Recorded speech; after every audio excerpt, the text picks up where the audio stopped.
Este creepypasta ha aparecido con ligeras variaciones, unos dicen que sucedió en Inglaterra, otros en New York. En ciertas versiones el protagonista es mordido por lobos y sobrevive, en otras simplemente abusan de él y le dejan la cara marcada. Unos dicen que si ves al Mario asesino, este te asesina, mientras otros afirman que simplemente te llevas un gran susto. Las anteriores son solo algunas de las variaciones, pero la historia en esencia se mantiene, y aquí presentaremos una versión que, dentro de lo posible, resulte algo creíble. Mike Robertson tenía 30 años, pero había amado profundamente los videojuegos desde que estos aparecieron sobre la faz de la Tierra. Particularmente, adoraba la serie de Mario Bros, y hasta tenía el cartucho de la NES, la guía oficial de ese y otros juegos de Mario, pósters, muñecos y otros accesorios propios de esos frikis cuyo fanatismo casi raya en una especie de religión. Corría el año 1996 y los anuncios de televisión mostraban la reciente Nintendo 64 con su juego emblema, Mario 64. Sin embargo, todavía la consola no hacía su aparición en las tiendas. Pero esa noche podía ser especial, ya que en Cambridge, su ciudad, un programa de televisión tenía organizado un evento en el cual se sortearía una Nintendo 64 con un cartucho de Mario 64. Al evento de esa noche fueron muchísimas personas, tanto así que muchos se quedaron fuera y no pudieron ingresar al set del programa. Aunque, Mike y aquellos que se habían inscrito por internet y habían ganado cupos de participación, estos se sorteaban, de modo que ser participante era ya un privilegio, tenían ya garantizada su entrada, pero Mike quería un buen puesto y estuvo allí algunas horas antes, gracias a lo cual pudo esperar en primera fila hasta que el concurso empezó. Durante la espera, Mike se sintió algo irritado e indignado al ver la reacción de los otros participantes, que eran en su mayoría niños y adolescentes. Casi todos lo miraban como si tuviesen enfrente a un extraterrestre o a algún otro bicho raro y cómico. No estás demasiado grande para esto. Se atrevió a decirle un chico de 15 o 16 años. Yo a su edad ya tendría hijos y esposa, le oyó susurrar a otro a sus espaldas. Los videojuegos no tienen edad, idiotas, les dijo Mike en un momento de descontrol, en voz deliberadamente baja, para no correr riesgo de ser expulsado, pero con tono de que los quería asesinar. Y ahora, señores y señoras, por fin el momento que estaban esperando.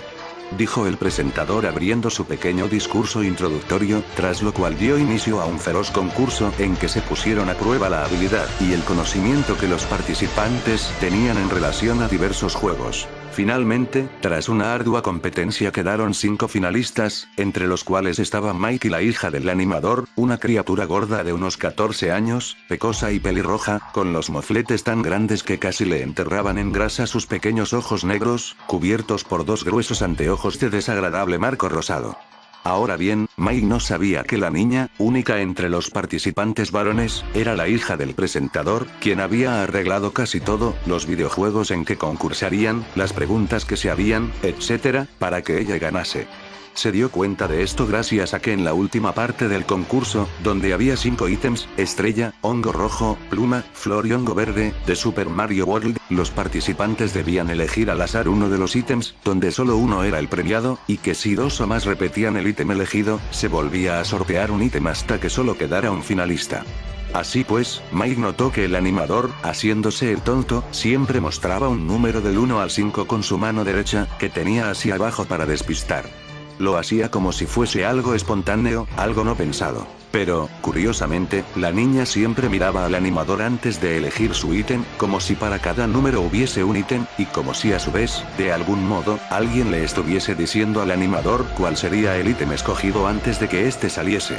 Cuando la niña ganó, Mike perdió el control y dijo en público todo lo que vio, pero la gente se lo quedó mirando como si estuviera loco, y todos se rieron a carcajadas de él cuando el animador le dijo con una mezcla de ira y vergüenza disimulada tras una actitud de alegre bromista: vamos, amigo, es solo un juego.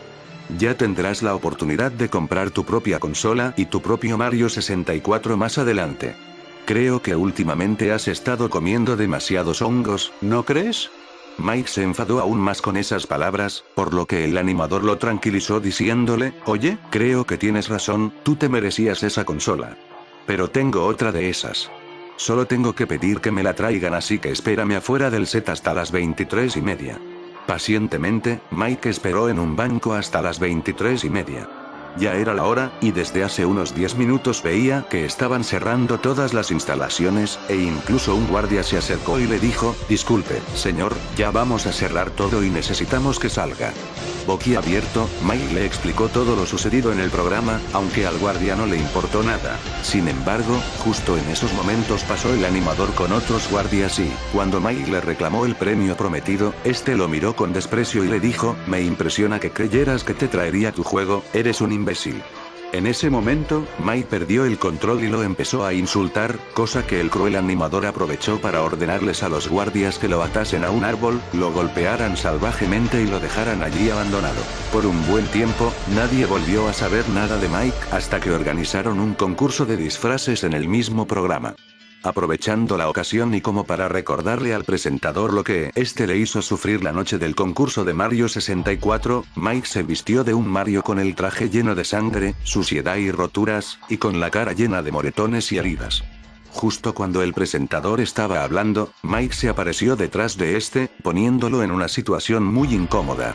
Como estaban en directo, el presentador fingió buen humor y dijo, miren, parece que nuestro amigo Mario está muy emocionado con nuestro concurso de disfraces. A ver, señor fontanero, díganos qué le anima a ponerse frente a las cámaras esta noche. Mike se quedó unos segundos en silencio para hacer que el presentador se sintiese aún más incómodo, y entonces, con tono de rencor dijo, esta noche te voy a matar a ti y a tu familia. En ese instante, el presentador reconoció la voz de Mike y se le puso la piel de gallina, e iba a intentar salir del problema con un comentario humorístico, tratando de que el público se tomase a broma las palabras del trastornado fontanero, pero la luz inexplicablemente se apagó durante casi 10 segundos, cuando todo se iluminó nuevamente, Mario ya no estaba allí. Atemorizado por las amenazas de Mike, el presentador pidió a algunos guardias que fueran a cuidar su casa, y les pagó dinero a cambio del trabajo extra. Al llegar a su hogar, el presentador saludó a su hija con un beso en la frente, y se fue a dormir tras asegurarle que nadie le haría daño. Aunque la chica, que había visto por televisión el concurso de disfraces, entendió por qué su padre le decía eso y, considerando que eran puras locuras, giró los ojos hacia abajo, quitó la pausa y siguió jugando su Mario 64, no sin antes decirle a los guardias que estaban allí en la sala, ¿saben? Mi papá está un poquito loco, creo que le hace daño dormir tan poco. Un par de horas después de haberse dormido, el presentador se levantó agitado al escuchar un alarido de dolor. Cuando abrió la puerta de su cuarto, no dio crédito a lo que veía en el salón de su casa, los muebles y la televisión destruidos, los guardias muertos, todos con el cuello cortado y, en la pared detrás de la mesa en que comían, estaba escrito con sangre y en letras enormes. It's me, Mario. ¿Cómo podía ser posible? Esas eran las palabras que Mario decía en el juego de Mario 64. Tranquilo, solo es un sueño, se dijo a sí mismo. Pero, tras frotarse los ojos, el cuadro de horror seguía inalterable, y él no consiguió mover un solo músculo por casi un minuto, hasta que finalmente, con la cara pálida y aún en estado de shock, fue caminando hasta su cuarto, donde la forma en la que temblaban sus piernas se hizo aún más intensa al ver que allí, en su cama, estaba la cabeza de su esposa, con el cuerpo tirado en el suelo y la sangre bañando por todo el colchón. No, no, no, no. No, no, no, no. No. Dijo el presentador ya quebrado y fuera de sí, llorando de rodillas y con la cara entre las manos. Lamentablemente, aún faltaba la peor parte de la pesadilla. Papá. Alcanzó a oír, y entonces fue corriendo al cuarto de su hija. Pero, cuando por fin consiguió derribar la puerta a patadas, vio a su hija agonizando en el suelo, con el pecho abierto y la Nintendo 64 incrustada. Junto a ella, estaba parado Mike con su disfraz de Mario ensangrentado, y un enorme puñal que sostenía en lo alto. ¡Aló! Chilló el psicópata imitando la voz del célebre fontanero. En aquellos momentos, el terror pesó más que la ira, y el presentador salió corriendo. Cuentan que Mike lo persiguió hasta un barranco, que allí el presentador cayó, rompiéndose una pierna y siendo finalmente asesinado por su perseguidor, al cual nunca se volvió a ver aunque piensan que se suicidó, pese a que jamás apareció el cadáver. Lo último que se supo de Mike, fue que los policías entraron a su casa y encontraron una Super Nintendo encendida, con el Super Mario World puesto y un Mario que, inexplicablemente, volvía a morir en la pantalla, una y otra vez con la melodía de fondo. Sea lo que sea que haya pasado con Mike, cuentan que a la medianoche, si pasas cerca del barranco en que cayó y fue asesinado el presentador, podrás escuchar los gritos de dolor que profirió cuando lo mataban, o ver al fantasma de Mike con su traje de Mario ensangrentado o, como mejor se conoce, al Mario asesino.